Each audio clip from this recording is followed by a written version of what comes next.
All right, everyone. Welcome back to another edition of Better Fishing with Two Bald Biologists. Ben, how's it going? Man, it's been great. Today was great. Today was good times. Today was a good time. So if you're listening to podcasts, this will air at some point. Don't know exactly what month it'll be, but we were fishing once again on Hiwassee Lake today with some friends of ours that you see here. Powell Wheeler. Powell, introduce yourself. Hello, I'm Powell Wheeler. I am one of the district fisheries biologists that covers Lake Hiwassee. So Powell is in District 9, which is that southwest corner of the state. And then with us today is Don LaTulipe. Say hey, Don. Hello, folks. Don used to work for us as a law enforcement officer, and now he guides on Hiwassee Lake, and he was a pretty good guide, would you say, Ben? He was, all right, let me step back. I've had a lot of people say, hey, here, take some of these with you. You might need them today. Yeah. In the assortment of things he gave us for our boat, of things we might need, Yeah. there was also a bunch of cookies. Gave us cookies, brought donuts. Yeah. That's knowing your people. I mean, he was on point. Yeah. Yeah. That's a number one thing. You got to keep the folks happy. If they got a full belly, See? Right. they're in good shape. So yeah, not only did he hand me a couple baits and some hooks and weights to try, he was like, "You might need these." I look at it, and I'm like, "Why am I holding on to cookies?" Yeah, gave us rods to use if we needed them. I mean, he was very, very kind. Don was great. Obviously, and I did find a home for those cookies. Yeah, yes, we did. I didn't figure those were coming back. No, they didn't. I mean, that's the dangerous thing when it comes on our boat. Things like that don't last very long, but that's okay. But we had a great day. Obviously, we're not going to, we always ask, have you been fishing? Well, we've been fishing today, so that's great. That's right. We were fishing for stripers, and if you listen to the podcast, you'll hear that episode at some point. We're not actually going to talk about that today. We're going to talk about something totally different. Ben, what are we talking about today? We're going to talk about how, I'm going to throw this one out there. First of all, he's not going to say it. I'm going to let him gloat. Corey did catch more fish than me today. I absolutely did. Even a blind squirrel finds a nut from time to time. I thought it was blind hog finding an acorn, but anyway, either one. Yes, is blind is the main thing. It took me back to my roots today. It was a good thing. Did good catching stripers on flukes, and it was a great day for sure. Now what are we talking about? I won't gloat anymore, I promise. I just wanted to, throw that out there. I mean, you got to give the boss man his moment. I mean, we've said multiple times today that it was not a contest between boats, but if it was, we won, right? I don't know. I'm not sure. Total fish, Don might have had us. We won, Ben. He also had the biggest fish. Don't back up, Ben. Back up. Ben, now's not the time to get weak in the knees on this. I mean, you've been strong on this all day long, and now all of a sudden you're going to be weak-kneed when I bring it up on air. Well, I'm just saying, he did have the biggest fish. He did. It was a good day. It was a good day. And in all honesty, nobody was drastically different than anybody else, which kind of made it good. Yeah, it was a good day. Fish busting at the surface. It was a good day. Yeah, so we had fun. So one of the other opportunities that anglers can have up here is there's a pretty good walleye fishery. It's a historically very popular walleye fishery. It met with some problems, and now which we'll talk about. Yeah, that we're going to talk about, and now it's back to being fairly good again. So we said, well, while we got a guy who knows how to catch them and a guy who knows how to manage them, which are these two guys over here. Yeah, not me. Let's talk about that while we're all together. And we have gotten, over the past year and a half, we've gotten a lot of questions about walleye, and it's made us want to do a walleye podcast. So here we are with a couple good experts on the subject. So the first thing I'd ask Powell. Powell, tell us about walleye, because not everybody in the state of North Carolina has walleye. So what is a walleye? You said something to me the other day, and I'm going to see if you say it again, but what are they? What are walleye? Walleye are a big member of the perch family, and we consider them a cool water fish. So they're mostly found north of here, and the way I like to think about the big reservoirs in this part of the state is that they're the southern extent of these northern fish communities. You did say it again. Yeah. Yeah, good I for like you. that. Yeah. I just like that. When you said that yesterday to me, I was like, man, that is perfect. Yeah, that really is perfect. A perfect definition of what's going on here is that this is the southernmost point for a lot of northern fish. Yeah, absolutely. And because we're in the what we call the interior of the United States or the Mississippi drainage, they are native to this area. They're a native species, and they've been here longer than people have, longer than Lake Hiwassee has. So yeah, kind of nice to be managing a native sport fish. Yeah, it is. And so for those, where can you find walleye? And other than Hiwassee, where else in the state do you know that you can find walleye? So I cover District 9, which I always like to describe as everything north, south, and west of Asheville. And pretty much all the big reservoirs have walleye in them. So Hiwassee, Chattooga, some in Santitla, Lake Fontana, Lake Nantahala, pretty much any of the big reservoirs are going to have at least some walleye in them. Okay, good. And then for those that aren't this far west, there is Lake James, which is over near Marion. And there's also a population in the Roanoke River that was stocked moons ago by Virginia DNR that is in Lake Gaston. So, and you'll find them washing down into Roanoke Rapids too. So there's walleye close to the Piedmont if that's what you so to choose to go fishing for. Lake Roadhiss, do they have walleye still? I don't know well, they probably do. They're probably washing down from Lake James. We don't stock Lake Roadhiss. But my guess is there are some in Lake Roadhiss coming out of James. Through the dams. Yeah, that would be my guess. So one of the things about walleye that most people that fish for them know exactly what they look like, but one of the things about walleye is they have this extraordinarily large eye that shines really bright, doesn't it, Don? They're just like a deer's eye. They've got the tapetum reflective layer on the back of their lens that uses the light twice. It reflects back. So when you shine a light on a deer's eyes or a cat's eyes and you see that glow, those walleye have the same thing. They're more of a nighttime predator. They feed more at night, and when you shine a light on them at night, it just looks like somebody scattered glowing marbles across the river. And they'll be swimming upstream, and you'll see dozens of them. Yeah, that's cool. Can't believe you don't have a question already. Well, I've heard about that, like off and on different places where that happens, that phenomenon happens, and I've never seen it, and I'd love to. Yeah, I've seen it. The only time I've seen it is working on them on Lake Gaston when we have lights and we're electrofishing at night. I mean, they just shine. I mean, it's just like you can see them. Looks like stars. Yes, it looks stars in the water. That's exactly what it looks like. And it's kind of a bright goldish bronze color that comes back at you, which is really cool because, I mean, I don't know of any. I mean, I'm sure there are other fish that have it, but that's the one fish we have that really shine. Yeah, they're known for it. Yep. And another good thing about walleye is that people like to eat them. They are tasty. They're probably one of the best freshwater. Well, I think all the perch family fishes are really nice fish to eat. Their flesh tends to be kind of firm. But flaky. At the same time. Yeah. And Not a real fishy taste. It's kind of a light flavor. Yep. And so that's why walleye are really popular amongst fishermen from a lot of states across the country. So it is a very popular fishery when you find it, for sure. They even support some commercial fisheries on the Mississippi. That's right. Yeah, that's exactly right. So, yeah, if you get the opportunity to go fishing for them, I would advise doing it because it's kind of cool. So Ben mentioned this, that we had walleye historically in this part of the state for a long time, right? Oh, yeah. I mean, they were in our rivers. Then when the reservoirs were formed, they were in our reservoirs, and everything seemed fine. And then all of a sudden, we hit a speed bump. Yeah, maybe a roadblock, but not even a speed bump, a true roadblock. Yeah. What was that roadblock? That roadblock in the case of Lake Hiwassee was clearly the arrival of blueback herring.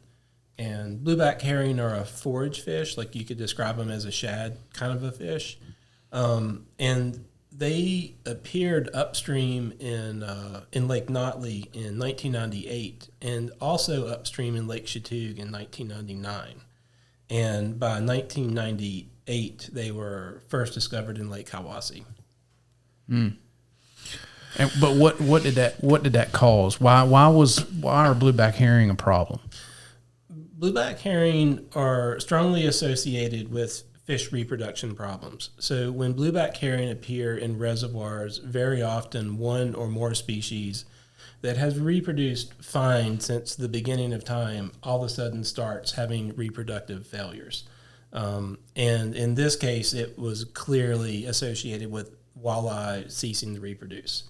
So the first blueback herring showed up in 1998, and their population expanded rapidly. And by 2000, 2 years later, the walleye reproduction was essentially zero in the lake. Wow. So in 2 years' time, you basically had a recruitment failure for the population. No babies were being produced. That's correct. It's hard to assign cause and effect to things that happen in nature, but that's as close as you'll ever get to a smoking gun in fisheries. Yeah. Yeah, and I can't remember, is there there's something that when walleye consume river herring, it's what is it? Oils, Thymidase? the oils in the skin. Yeah.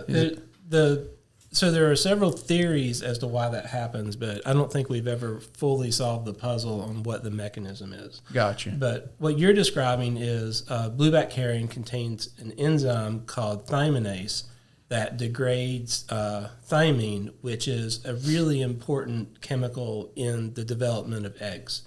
So the suspicion is, and I think they've shown this with like salmonids, like trouts, that if the females have a strong diet of blueback herring or even their sister species alewife, they tend to have trouble reproducing, probably because it's affecting the eggs somehow.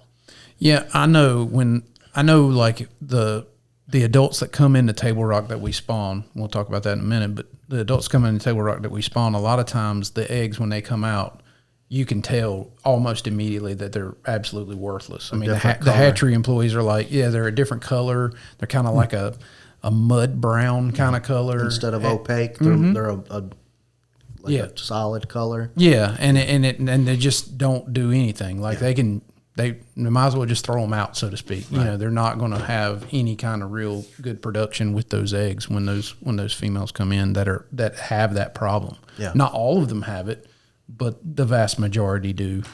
And something else that we noticed that was bizarre is at this time when we would set gill nets in the lake to kind of monitor the population, we would catch a lot of adult walleye that had completely undeveloped gonads. So you couldn't tell if it was a male or a female. And ovaries and testes in walleye should be very obvious, but they had extremely undeveloped gonads, and we were just like, we don't even know what it is. And I don't know if that was related or not, but we just saw a bunch of it at that one time that was always kind of odd. Yeah, and the handwriting's kind of on the wall because this has occurred not only in Hiwassee, it's kind of occurred across the mountain region. Correct. Where walleye were. You named the lake. Basically, we had a recruitment failure as blueback herring progressed west. Yeah. They kind of blueback herring. Ben, tell them where blueback herring are from. Blueback herring are my fish. Yeah, they're your fish. They are mine. Yeah. We want them on the coast. Yeah, we don't have them there. We don't have as many as we'd like, and we'd like to get more. Yeah, maybe you can ship him some. Yeah, in a box. Yeah, send us. We got. Don't move fish. Yeah, that's why we got in this mess up here in the mountains. Is somebody probably had some in a bait well and dumped them out, and they got established. But blueback herring and alewife are both herring species that are commonly can cause problems in these mountain lakes, but they are native to the other side of the mountains and really even more so the coastal region. We have lots of them. Yeah, totally different life history. Our fish species have developed alongside them, and so they don't have the same problems that the walleye have had. We also had a tremendous white bass population before these guys showed up. I used to check fishermen on the banks with, they said they could throw a bare hook out there and catch a white bass. As long as it was moving, they were catching these, perfect size little white bass, and thousands of them. And they catch 40 in a night. And they don't exist anymore, and now for the most part. We haven't seen them in probably 5 or 6, maybe 7 years. I haven't seen anybody with one. So, we talked about the thymine issue. Yeah. But there are other ways that they could affect the reproduction of sport fishes too. So lots of species, including walleye and white bass, swim up the tributaries to spawn in the spring. Yeah. And so we were concerned about that because maybe they're just eating all the eggs and the larval fish that are coming out. And so when this first started, we spent some time up in the tributaries and little electrofishing for them. And the first thing we noticed is the blueback herring first. So when all these fish are moving onto the spawning grounds, the blueback herring are already there. Mm-hmm. And then we started keeping some and preserving their diets, and then having a real ichthyologist kind of go through them, because larval fish identification isn't even funny. Like, that's a serious trade skill. And we found it's not. It is. It is not for just any fish biologist. No. Yeah. And I don't want to do it. It's tough work. Yeah. And the ichthyologist showed us that what was coming back were white bass eggs and larval white bass. So so they're definitely eating whatever's drifting down. And I don't really remember finding a lot of walleye in there, but the walleye were sort of on their way out at that point anyway. But it definitely So it might be a combination. It might be you consuming them and then being on the spawning grounds where your babies are at the same time. That makes sense. Lots of opportunities to negatively affect sport fishes. So it goes back to the old adage that we say on every podcast is please don't move fish. Yes. It has detrimental ramifications, and we have said it multiple times on this podcast. Not only, our agency was guilty of moving fish in the 60s, but we have found that anglers, particularly now, are the guilty parties of moving fish, whether that be an Alabama bass or river herring or whatever. We get that you want that opportunity, and we get those kinds of things, but you really can have a detrimental effect on a native fishery. So, and very good fisheries at that. It's an innocent enough mistake. Yeah. I mean, you have fish in a bait well or a live well, whatever. You get done with your day and you're like, well, I don't want to kill these. And I understand that mentality, but you also don't need to put them in the water. You can take them home, put them in a bag, freeze them, use them for catfish bait, whatever you want to do.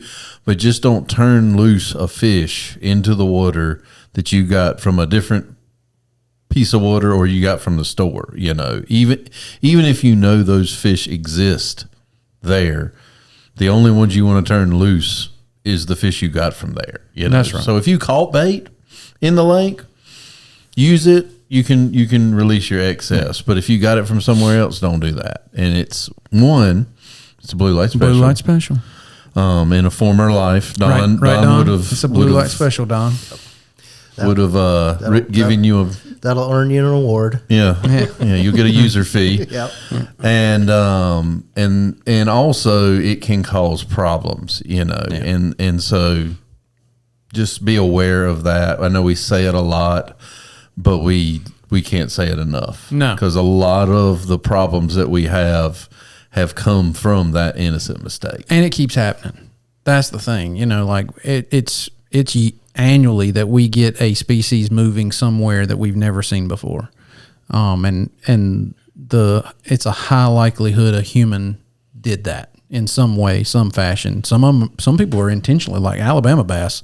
There's no doubt in my mind they've been intentionally moved, in a lot of cases. And then some are like what you said, they were in the bait bucket and they dumped them out. So the thing that to get back to walleye, you want to talk about some walleye? Well, I was just trying to, be on my soapbox for just a minute. Little soapbox action. Sorry, I'm off of it now. But the interesting, we did say, don't move fish. So that strikes, one of our goals per podcast. Also, the water here, and fish do need water. We talk about that a little bit too. They do.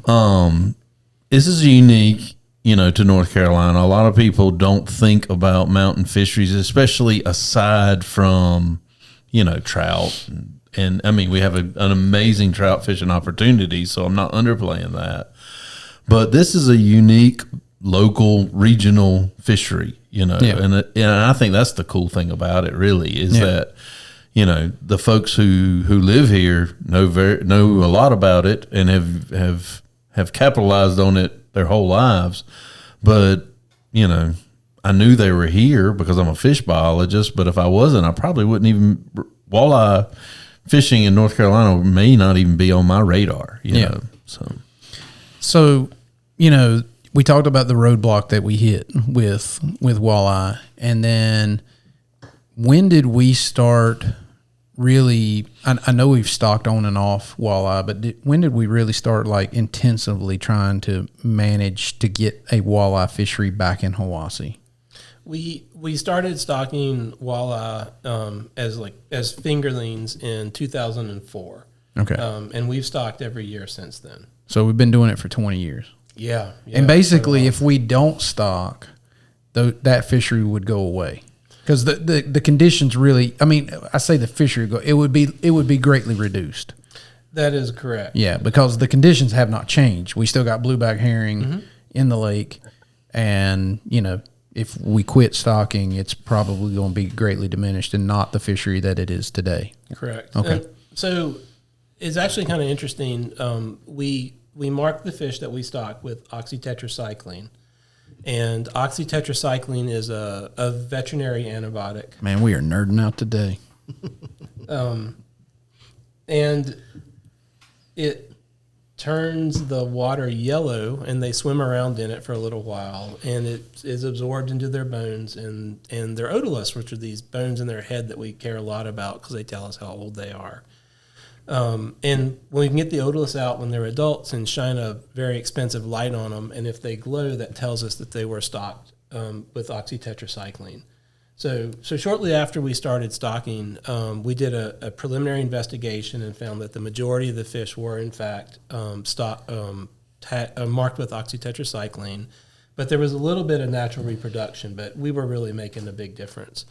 And then several years later, we did the same thing again, but we had many, many age classes of fish and looked back at the history of them. And we found that the fish that we're stocking are making a difference every year, like they're showing up in all the ages. But on some years, they get these big pulses of natural reproduction, which just dwarf what we're doing. I mean, natural reproduction is hard to emulate in a hatchery. Oh, absolutely. It is, for sure. So the natural reproduction is in fits and starts, but the fish that we're stocking are definitely increasing the number and sort of smoothing out the population through time, making it more stable. Gotcha. Okay, so I have a fish nerd question then, because I've been sitting here thinking about this. So we know that there's some limitations in the walleye, because whether they're eggs, but it's apparently not. If there is some limitations, then not all those fish are having egg problems if they're getting some recruitment going, right? That's true. Okay, because that was going to be my next question. You kind of answered it with this is, well, where's our broodfish source if the eggs aren't any good? Yep. But it sounds like maybe not all the females have bad eggs, but some of them do. Is that? Yeah, that's correct. I mean, I know when they come in. So for those of you listening, we grow these fish at a facility called Table Rock Fish Hatchery in right outside of Morganton. And we grow them in other hatcheries too, but that is the primary location. That's where the brood fish come in. And, like I said before, it's kind of hit or miss. Some fish are going to be great, have great eggs. Some fish, the eggs are absolutely not worth dealing with. And so they basically just discard them because they're not going to be viable. So, it just really depends. And it's just, well, I mean, it's biology. It's just like us. We get affected by certain things and other people don't, and the fish are the same way. River herring bother some of them and might bother them this year, not bother them next year, so to speak. Yeah. So you just don't know.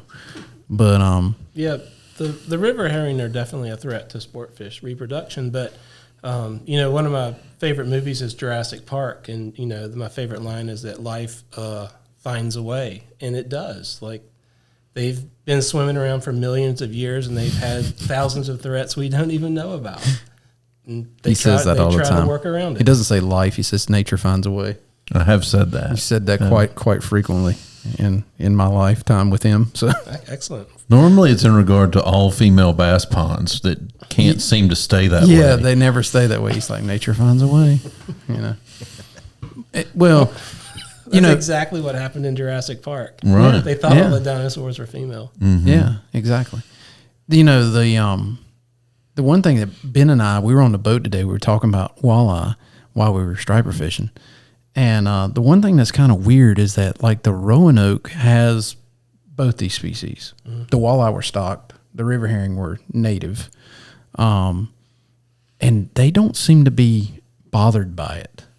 And it's really weird. And my gut feeling was, or my theory, which is, back of a paper napkin theory, is that there's so much different types of forage in Gaston that they might not consume primarily river herring. Would you say that walleye are pretty much consuming river herring? Is that their main staple of the diet at this point in the lake? Absolutely. I mean, apart from the reproduction problems, they are a fantastic food fish for walleye. Oh, they're a fantastic food fish for humans too. Humans have eaten them for centuries. My people have been mowing them down since the dawn of time. Yeah, we've been crushing them on the coast. That's why we don't have any. So before the bluebacks, we had threadfin and gizzard shad, which we think of more as a warm water shad. So like those things are all the way down through Florida. I mean, they're just all over the southeast. But walleye, they're deep fish. They like cooler water, and so do the blueback herring. Like they will stay much deeper in the lake. Where's that? So yeah, okay. I mean, I think that's where it's at. I can't prove that. That's just my wild theory. That's cool. So how many fish do we stock annually at Hiwassee? So the target has always been 5 per acre. So Hiwassee is 6,000 acres. So that's 30,000 fish a year that we stock. Mm-hmm. However, because our hatchery staff are just incredible and awesome, they almost always exceed what we ask for. Gotcha. And our overall average has been 48,000 a year. Okay. Well, that makes a pretty good fishery. Yeah, and in addition to that, we've been really trying to reconfigure our walleye production. And instead of just trying to grow them all at Table Rock, we're now sending some to Watha and sending some to McKinney Lake. And McKinney Lake is in the Piedmont, and Watha is all the way out on the coast. But they had some empty ponds in the spring, and so walleye spawn early so we could get there and try to take advantage of that. And our numbers are going up, and last year we hit 58,000 in Hiwassee. Gotcha. Cool. All right. I think we need to find out how to catch these things. I think that's what Don's been sitting over there just waiting. He's done biding well. his time. He's got his hand. He's ready. He's on the ready. All right, Don. So if we were coming to Hiwassee, which we did, and we were trying to target walleye, which we tried, and we weren't. We didn't try very hard. So I'll say that we were focused on stripers. But anyway, what's the time of year? What do we? And you don't have to give up the honey hole. You ain't got to give up the honey hole. Don't make the locals angry. Don't make the locals angry at you. Just have a lynch mob when I get back in town tonight. But for instance, if they were trying to walleye fish in a reservoir in the mountains of North Carolina, let's not just say it's beyond Hiwassee. It's all the other ones that Powell mentioned. These fish are doing basically the same thing. So what is the kind of things you should focus on? Well, during the summer months when the water temperature warms up, this is such a great fishery because it's so deep they can get down and stay in cold water. But at this end of the lake, 15 miles from Murphy, those fish are going to be in 150 to 200 feet of water. That was 150 to 200 feet, in case you didn't hear that. You need to add some more string to your line. Yeah, you might want to get a bigger reel. It's kind of hard to kind of focus in that large of water column to try to figure out where those fish are at and put dates down there in front of them. So instead of trying to fish for them in this whole lake system in the spring, this is the best time to catch them because they're going up the creeks and the rivers and they're getting concentrated in shallow water. So that's where we target them. And the full moon in March, the full moon in April, that's what brings the largest runs of them. And what I mean by run, they'll come out of the backwaters. This reservoir is starting to back up.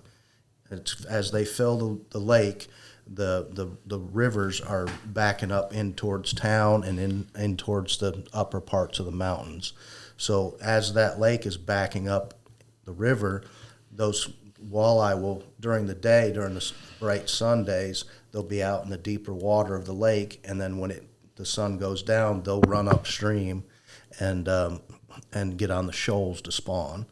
So that's where the fishermen usually line up, and there'll be 30 or 40 people fishing on a bank, and they're waiting for those walleye to come in, and they'll throw rapalas, stick baits, jerk baits, a leadhead jig with a twister tail grub on them, anything that's going to be right on the bottom, someplace close to the bottom, because they're going to kind of hug the bottom, letting that current run over their heads, and every now and again they'll run up and grab something as it comes by. Okay, so Don just mentioned a couple baits, so we'll show them on, if you're watching on video. This is a soft plastic that Don said we should use. I'm seeing, yeah, there it goes. It's basically a double twister tail. It's kind of a smoky gray color. He says it works really well. I have to take his word for it because I didn't catch one, but that's okay. I'm gonna come back and try it again. Don't worry. Yep. But yeah, so that's a fairly simple bait. Put it on a lead jig, right? Lead head. Just hop it back at the bottom and ease it up through the current. Yep. Okay. And then somebody told us Jersey baits, but I think they meant jerk baits. Anyway, sorry, Powell. That was an autocorrect through a text message. It was an autocorrect. And this bait looks like a blueback heron, just in case you were wondering. Yeah, this bait looks like a blueback heron. It's kind of, I don't know if you can see that. It's blue on the top, silver on the side. It does have an orange belly, which I hear is pretty important. Yep. With these baits to have orange belly. Anything with an orange belly, they love. And it's basically a jerk bait. I mean, you see the front. It's got the lip on it, and then you can bring it through the water, try to keep it down towards the bottom. Yep. All that kind of stuff. That's for your shallow as they come up into those shoals. Yep. That's shallower water. As it gets later in the evenings, the light gets dimmer. In the deeper holes, when they are coming up out of those deeper holes, you throw like a shad wrap, something with a bigger bill on it. Bigger bill on it, get it further down. The clown colors, anything bright colored, especially in low light situations, they can see from a further distance. That's what they're casting. So basically, they're doing what a lot of fish do in the spring. They're basically grouping up together in kind of deeper pockets in the back of the, basically in the riverine section of the lake, basically. Yep. Where it changes from lake to river. Yep. So they're getting in these deeper holes, and then as the night progresses, as the sun goes down, they'll come in waves, so to speak. Right. And they'll get up on these shoals and do their spawning activities. Sometimes most of the time they return. They leave as the night goes on and they're done. They'll leave, but they don't go very far. They generally go back to those holes and they'll go back again maybe the next night or whatever. Ever how long it takes for them to be done, that's what they'll do. Yep. And so, how long a period of time? I mean, is it generally a couple weeks? Is it a couple months? What is it generally the time frame that you can get this to happen? We'll start catching them towards the middle of February when that water temperature starts coming up around 54, 55 degrees. That's when those fish start stacking. They're getting ready at the mouth of the river, and when it's like you flip a light switch and they just start coming up the river. Now, as they're stacked there, they'll feed because they're still got the feed bags on. When they turn that light switch to they want to go to spawning, that's what they've got on their mind. They're probably not going to touch a lure for a little bit. That first full moon in March and the full moon in April, that brings those, because at night they're traveling across those shoals. They got more light to navigate the river. That's when they cross those shoals, and you can stand there and watch dozens of them swim past you. And then they'll stage on those shoals, and that's when you can target. And we'll actually wade for them with a wading staff and a headlamp. And when we used to pick night crawlers, and when we were a kid, if you shine a light right on them, the night crawler would go back in the hole. And the walleye are the same way. You can kind of target one, you can see it out there, and keep the headlamp upstream from it and cast your lure out this way and swing it towards it. And if you see that eye, it's a glowing eye, just like a deer or a cat's eyes, like we said. You'll see it swimming towards that bait. And if you speed it up a little bit, like you're trying to pull it away, that walleye almost thinks that bait's trying to get away from it, triggers a strike. I think that's awesome. I think, I got to do this. Don, this is walleye theory. About a year from now, you will see walleye in action, maybe. Yeah, maybe. We rode around. He showed us some spots, and it's kind of tough country. Yeah. I mean, this is right where the transition zone. So we go from the river to the Rocky River, or from the lake to the Rocky River, rather. Yeah. And it's some intense country. Yes. It's not for. I will say this. It's not easy fishing. At least I don't think it. I mean, I think it could be easy in terms of your catch rates might be easy in that there's a bunch of fish right there, but getting there, standing there, wading there, especially for in the dark, down east boy. Oh yeah, two down east boys trying to. I'm used to standing in a cow pasture. I mean, I went up the boat ramp today and I was out of breath. I mean, it is at least a good mile and a half up the boat ramp. At least that's what it felt like. I mean, it's gorgeous, but it's at a 50-degree angle. But it's not the flat land that I'm used to. No. Someone could easily sneak up on me. Yes, it worries me a lot. We have really digressed, but it really worries me a lot when I can't see what's in front of me. It's just a hill, right? And I'm like, what's over that hill? Where we're from, we know it long before it gets there. But whatever. It's just the way it is. And the slickest bottom on the river. Those rocks in that, if you're going to wade, you better bring some felts and the cleats, anything to try to grip those rocks, because it's the slipperiest lake bottom I've ever been on. Any of these trout streams don't compare to it. I don't know what it is about this slickness of those rocks, algae or something that's on those, but it's just slick. So if you're an amateur, stay on the bank. Yes. That's what I heard. Yep. That's where I would be. It's not for the faint at heart. I like the advice to get a waiting staff. Waiting staff, and in the dark, you want to step and put the staff down off the rock you're standing on, because you don't want to step over your waders in the pitch black dark. I might need to get some wading crutches. Yeah. 4 points is better than 2. Yeah, that's exactly right. So what's kind of the size range of fish that you would generally catch in a given night when you go there? And that's the weird thing is we used to have a 15-inch minimum size length. Is that correct? Towards Lake James and those areas? 15-inch? I don't remember. And you catch a lot of them around 14 3/4. You catch a pile of them. Here it's the opposite. You'll catch anything 15 to 28 inches, and most of them around the 20-inch range. 20 inches average. So good fish. Good fish. Good solid fish, yeah. So I've caught a few up north. They pull okay. I mean, they're not a striped bass or a red drum. They don't have those kinds of shoulders. No. But they're pretty good fighting fish. We talked about how good they are to eat. In a given night, what's a good night to you in terms of your catch rates if you spent that kind of time? 8 fish is a limit. Mm-hmm. So you're usually around 6, 7 fish. If you might catch 10 or 12, call a couple, put a couple of smallers. When I'm fishing for them, normally when you bring them up and they're ready to spawn, you can tell if they're a male or female.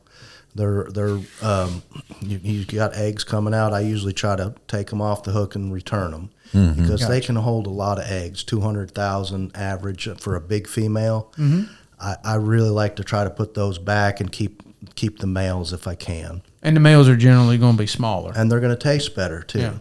Yeah. And I've also put the females on a stringer and then put the stringer out in the lake and be fishing along and look over, and there'll be males trying to spawn that female on my stringer, and I've caught fish off the stringer. Pro tip. It's a decoy. It's a decoy. Absolutely. Decoy with a live fish. Yep. Is that legal? I guess it's legal.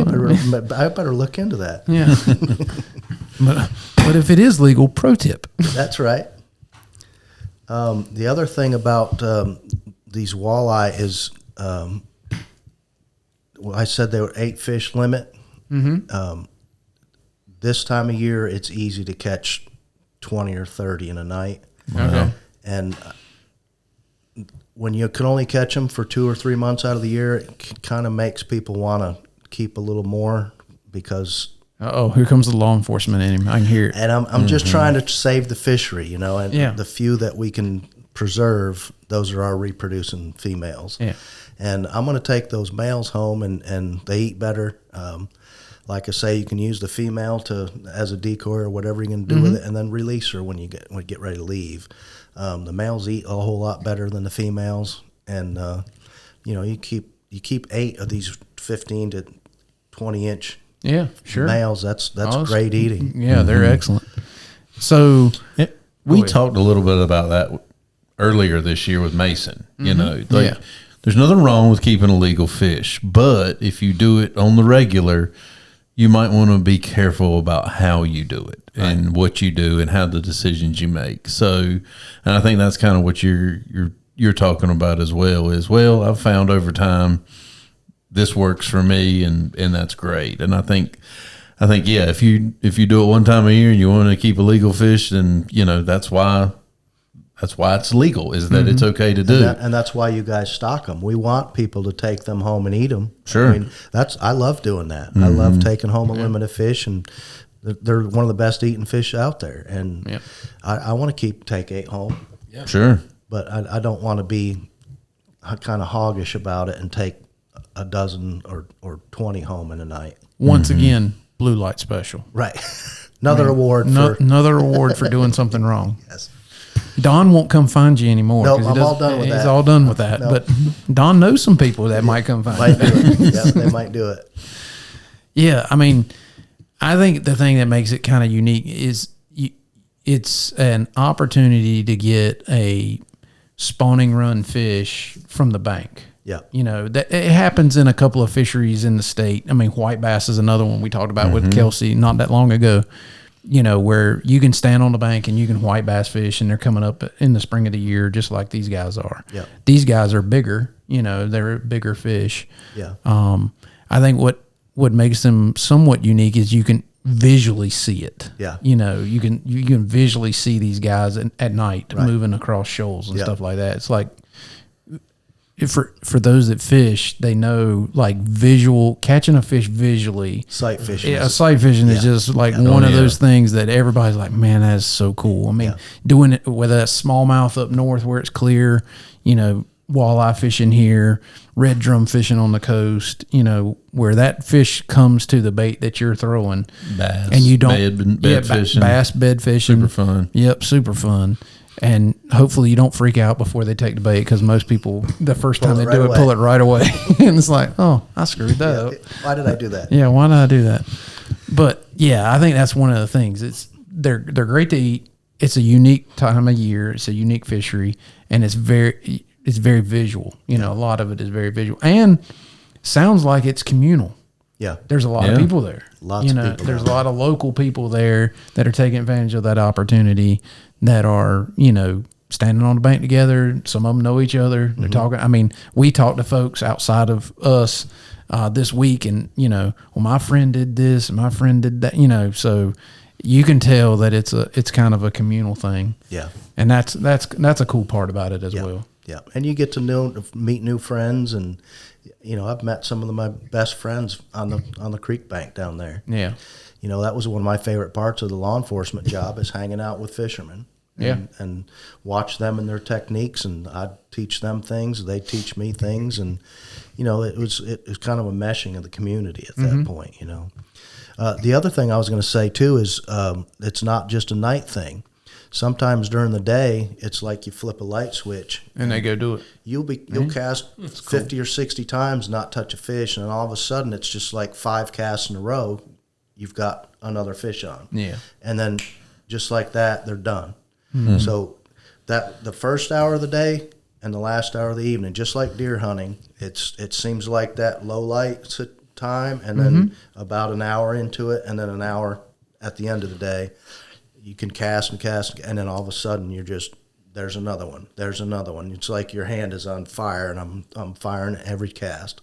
And then it's just the same thing. You flip the light switch and they're done. He's making it sound great. Yeah. This is Walleye Theory. A year from now, we're coming back, and we'll do walleye application. Yeah, that's right. So, Powell, what don't we know about walleye that we need to know? What don't we know? That is a good question. Well, I didn't mean to stump you. I really don't know. I think on the horizon is looking at microplastics in fish that we eat a lot. I think that's Boy, you just threw a major curveball. Something really interesting. I didn't see that coming. Did not see that coming, guys. I mean, his brain just went. Let's just do microplastics on the podcast. So that's the only thing that's kind of in the back of my mind right now. I got you. Okay. So what else do we need to know about walleye? Well, one of the most important things is when you go to fillet them, they have that cheek muscle. The cheeks. Walleye cheeks is like scallops in the mountains. Man, it's we're pro tipping all over the place now. Fish cheeks are the forgotten hero. Yes, they are. Yes, sir. They really are. You got your mountain oysters out west.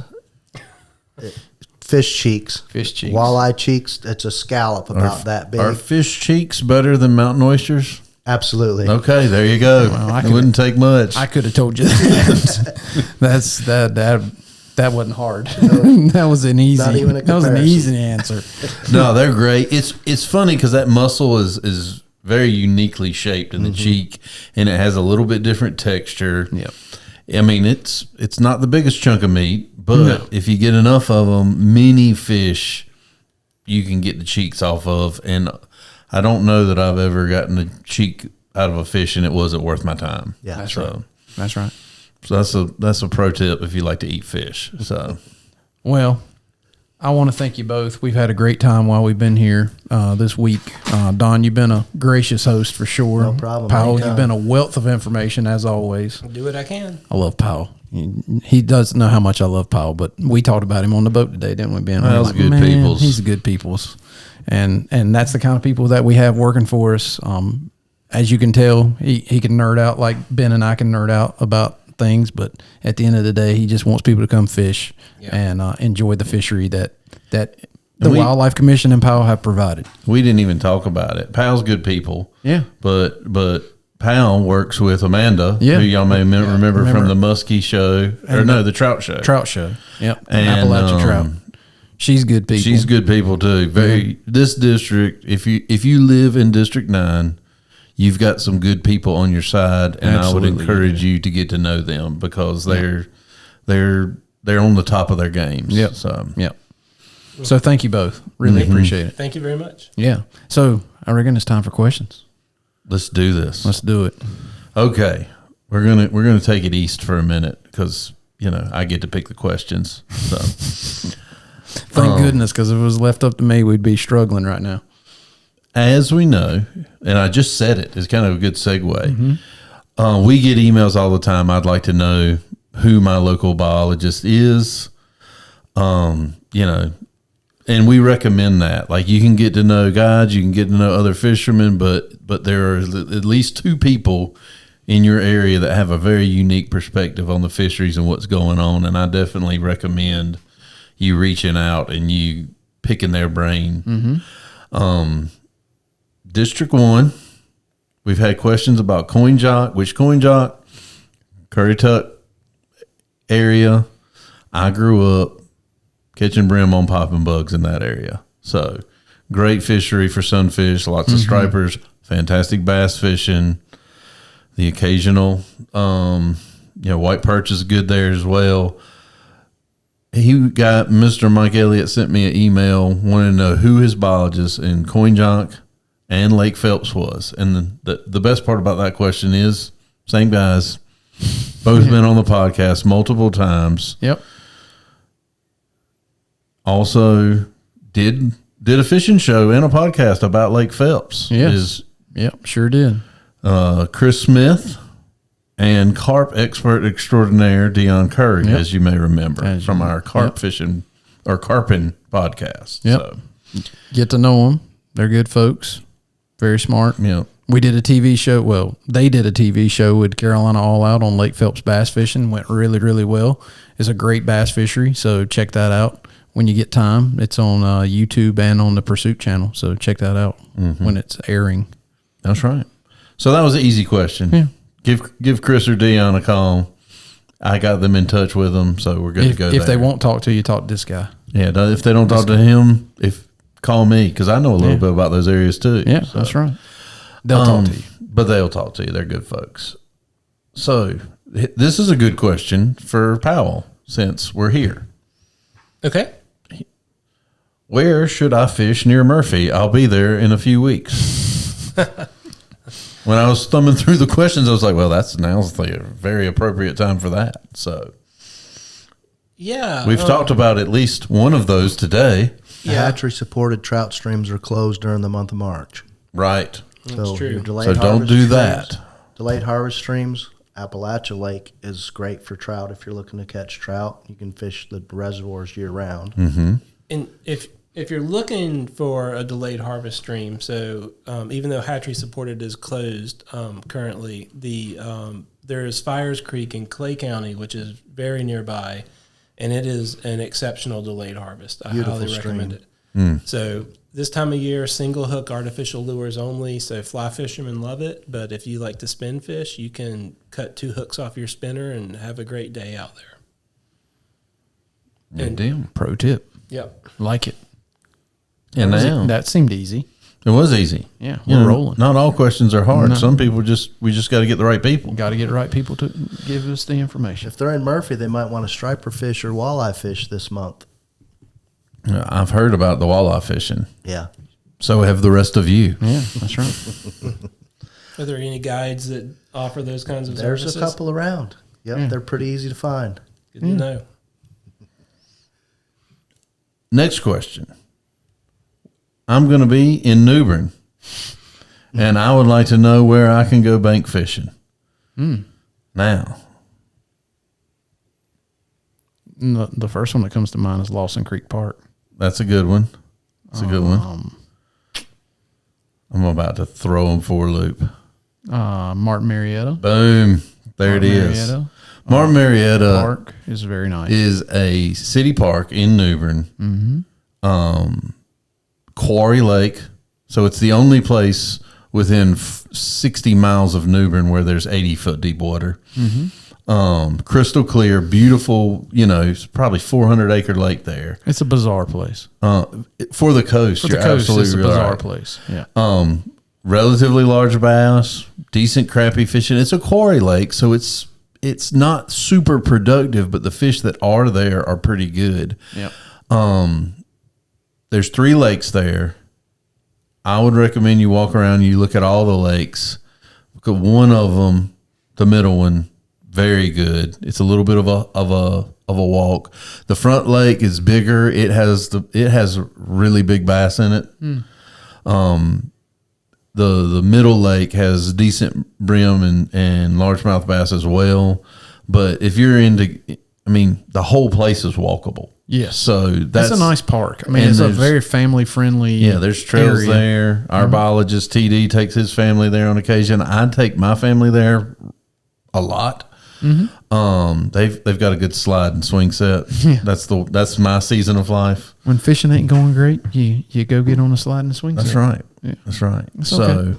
but no, if I was going to bank, it's a hard place to bank fish. Now, there's some other options in the wintertime. You can ride around, fish off some bridges and that kind of thing. But if you're looking for something that was relatively easy to do this time of year, that's a great park to go to. The other one would be in Trenton at Brock's Mill Pond. Yes. That's a good one as well. And that's Trenton's maybe There's a 20 minutes away. Yeah, there's a little bit of bank accessing at Glen. It's more of a pier at Glen Burnie Park, which is kind of down on the Noose River, kind of off of was that Oaks Road? Yeah, Right. off of Oaks Road, National Avenue, and then Lawson Creek, which is where I grew up fishing. You can bank fish kind of all throughout that park in certain places, and you're gonna get a mix of like what it is at New Bern. You can literally catch bluegill and catch blue crabs at the same time. So, Right. It just depends on, and I've done that. So